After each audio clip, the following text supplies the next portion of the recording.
Episode 2 of Quarantine Cocktails. Hopefully you saw our previous episode, which has now been posted on our YouTube channel, as will this episode. I'm Chad. I'm Nicole. And we're going to try to spice it up a little bit from last week and give Nicole a little bit more of a starring role. Thank you. The last week's drink, if you remember, we talked about the Manhattan and the Boulevardier / Old Pal and built the My Pal in Manhattan. Today we're going to be talking about the Gin Sour, which is another classic cocktail, and we'll put a little spin on it with a little splash of color, which we'll get to. So a gin sour, typically when a cocktail has sour in the name, it usually means it has lemon or lime juice in it. I wasn't aware of that fact. I thought that was interesting. It also often means there is sugar added. So today our sugar is going to be a simple syrup. We added rosemary in ours. You can really use any herb or any flavor that you enjoy, but we love rosemary and we thought it would go really nicely with this gin. So typically, a simple syrup is fairly easy to do. Here's a recipe we use. It's typically 1 cup of water, 1 cup of sugar. If you want it sweeter, you can do 2 cups of sugar, but fairly easy and straightforward to make. We'll post a link to a recipe we like in the group. Let's see. Also, a sour typically has an egg white in it. Egg whites usually give cocktails some body and some silkiness to the texture. It also balances out a bit of the lemon tartness that can be in these drinks. So obviously people have concerns about consuming egg whites, and yes, there is some risk. There's a couple things you can do to sort of lower that risk. One of those is making sure you have clean and fresh eggs, as fresh as possible. Also, alcohol and citrus have some natural Disinfecting sterilizing properties to them, so that actually does help in this case. So there's also a vegan option if you don't want to use egg whites. We've also tried making this cocktail with aquafaba. So for those of you who don't know what aquafaba is, it's that liquid that's in the can of chickpeas that you buy. It's that liquid that's in the can. You can actually use that in place of egg whites. So we used it and it foams up just like egg whites do. So it's kind of a version if you are allergic to eggs or there's some issue around egg whites that you may have. Yeah, I was actually really impressed by how well the aquafaba worked, and I'm definitely going to be experimenting with that more in some of my future cocktail making. So now we'll talk a little bit about the gin sour itself.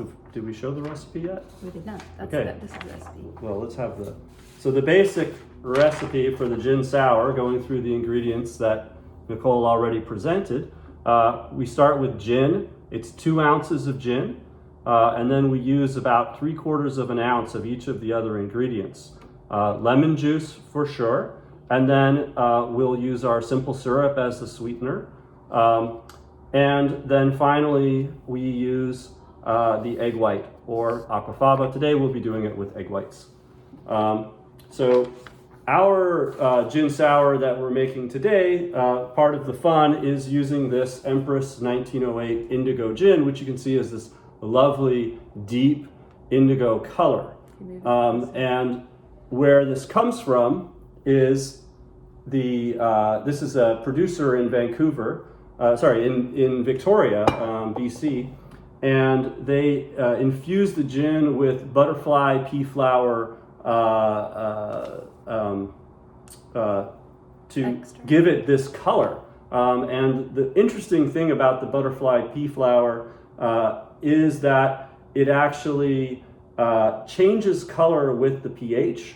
And so there's a chemical reaction that happens as the pH changes for this particular extract. And so the gin takes on that property as well. And so when you add in the lemon, the color will change. And we'll give you a little bit of a fun look at that. But that's what ultimately leads to this being the Ultraviolet Gin Sour, which we named also for Nicole, because Ultraviolet is her playa name from Burning Man. Because I love purple. The other twist, of course, is using the rosemary simple syrup, as we mentioned.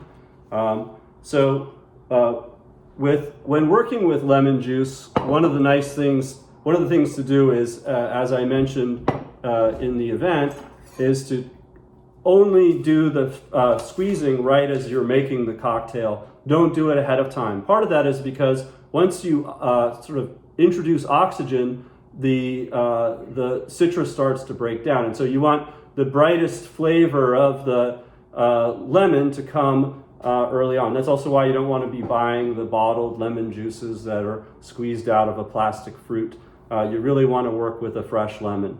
So I will cut my lemon here.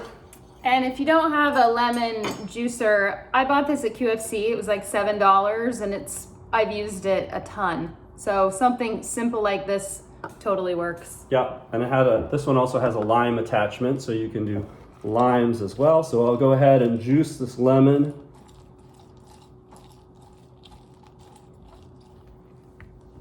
And get enough juice. I'm going to be making 2 cocktails at once here for both Nicole and I.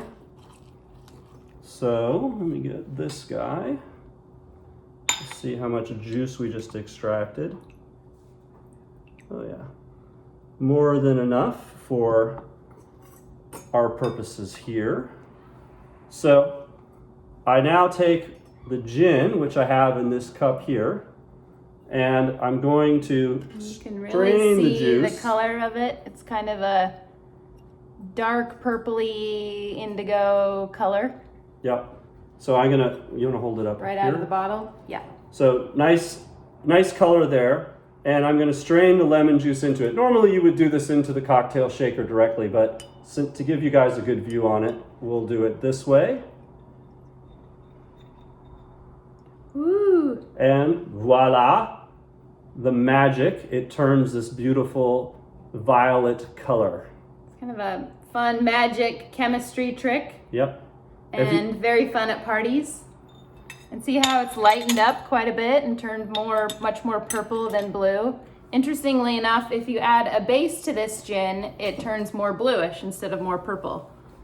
A base could be something like a cucumber, that sort of thing. Right, so you could make a nice gin and tonic with cucumber maybe and see what Or a that does. gimlet of some kind. Yeah. All right, so getting my ice ready here. And the other important thing that I'm going to talk about here is shaking. Shaking, we talked a little bit about shaking and stirring last week, where we stirred our My Pal Manhattan. And today we're going to do shaking. Why are we doing shaking today? Well, for those who watched last week, we talked about the properties of shaking are a thorough mixing of liquids of different kind that are not chemically similar. And so here we're mixing citrus, we're mixing the egg white, and we're mixing that in together with the alcohol. This does some aeration that also causes some chemical change and also takes some of the acidic bite off of the lemon. And of course it does some of the same things as stirring, like chilling the drink and getting some of that dilution. Now, often when working with an egg white, you will do what's known as a dry shake, and you do a dry shake first with all the ingredients included the egg white, and then then you add in the ice and shake to chill at that point and dilute. I actually prefer to do what's called a reverse dry shake, where you shake with the ice with all of the ingredients except for the egg whites, and then you remove the ice, add the egg whites, and work with it, and then froth it up nicely, shake it again to froth it up nicely and give you, to me, I get a much better and frothier texture from it when I work with it that way. So that's kind of one of the techniques that we're putting on. All right, So I'm now adding the rosemary simple syrup. I'm adding the gin and lemon. I'm not adding the egg whites yet. I will take this, I will shake it vigorously.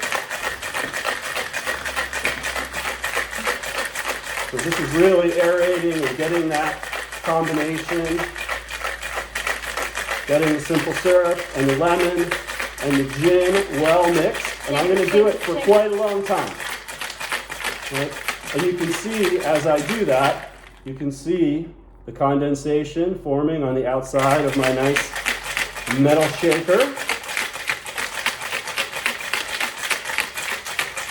All right, I think that's a good long time. What's the suggested shake time? Like 30 to 60 seconds? Yeah, somewhere around there. Or really until you can see the condensation on the shaker? Certainly you need the condensation to know that you've got it to the right temperature. Then it's really about the dilution level that you want to achieve.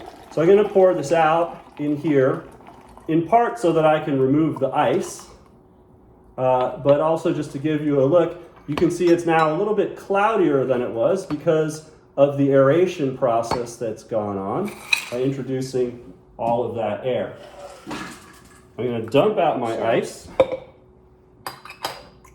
It's still chilled. I'm going to then take my egg white, and we measured this out beforehand, right? So we've got 1.5 ounces of egg white there to go with the rest of our, and then if you want to get the chilled glasses out, my dear. Yeah. So now I'm going to shake this again, this time for 20 to 30 seconds.